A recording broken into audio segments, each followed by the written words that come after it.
दोस्तों आज हम एनालाइज करेंगे सिल्वर का। तो दोस्तों जैसा कि आप देख ही रहे हो चार्ट पर कि किस प्रकार से सिल्वर में मोमेंटम में वीकनेस दिखाई दे रही।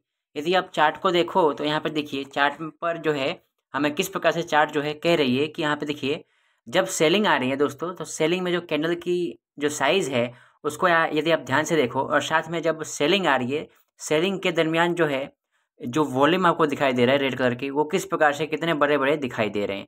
और उसकी तुलना में यदि आप बाइंग की जो वॉल्यूम देखोगे, जब प्राइस एडवांस कर रही है, सेलिंग के बाद जब एडवांस कर रही है, तो यहाँ पे बहुत ही छोटे छोटे वॉल्यूम जो है हमें दिखाई दे रहा है। इसका मतलब ये हुआ कि यहाँ पे देखिए जब प्राइस गिर रही है, तब यहाँ पे सेलिंग के वॉल्यूम जो है बढ़ता हुआ नज़र आ रहा है, और जब प्राइस एडवांस हो रही है यानी कि बढ़ रही है, तब बाइंग की वॉल्यूम यहाँ पे नहीं बढ़ रहा है।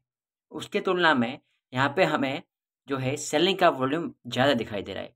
और यदि आप यहाँ पे आरएसआई को देखोगे, आरएसआई को ध्यान से देखोगे, तो आरएसआई पे एक बहुत ही अच्छे से जो है यहाँ पे इम्पोर्टेंट जो है फॉर्मेशन बन रहा है, यहाँ पे देख सकते हो आप।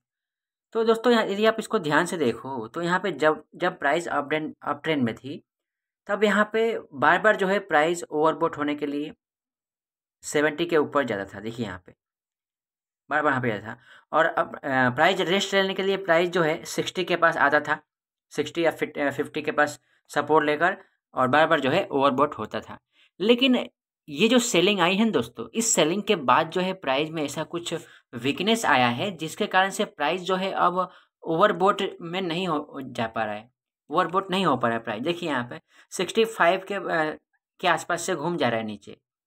ओके, तो साथ में यदि आप यहाँ पे प्राइस के कैरेक्टर को देखो, तो प्राइस जब फॉलिंग हो रही है ना दोस्तों, ये देखो इस फॉल को देखो, ये जो यहाँ पे करेक्शन हुआ है इसको देखो, और ये जो ये यहाँ पे जो फॉलिंग हुई है इसको देखो, इन दोनों में आपको एक डिफरेंस नज़र आएगा। तो दोस्तों हम इसमें एक सिनेरियो की बात करते हैं। तो यहाँ पे देखिए जब प्राइस इस सेशन, ये जो आपको इंपॉर्टेंट जोन दिखाई दे रहा है दोस्तों, कहाँ पे, इस जोन की बात कर रहा हूँ मैं। यदि प्राइस इस जोन को ब्रेक डाउन करके नीचे आती है, किस जोन को, इस जोन को, तो यहाँ पे हमें एक अच्छी जो है सेलिंग देखने को मिलेगी। ओके, और जब तक प्राइस इसको ऊपर की तरफ ब्रेकआउट नहीं करती है इस जोन को, ये इम्पोर्टेंट जोन को, तब तक जो है हमें यहाँ पे सिल्वर में बुल मोमेंट जो है नहीं मिलेगा। तो हमें इस बात का ध्यान रखना है। ओके, तो दोस्तों आज के लिए इतना ही, मिलते हैं एक अगले सेशन में एक नए टॉपिक के साथ। तब तक के लिए जय हिंद, स्टे सेफ।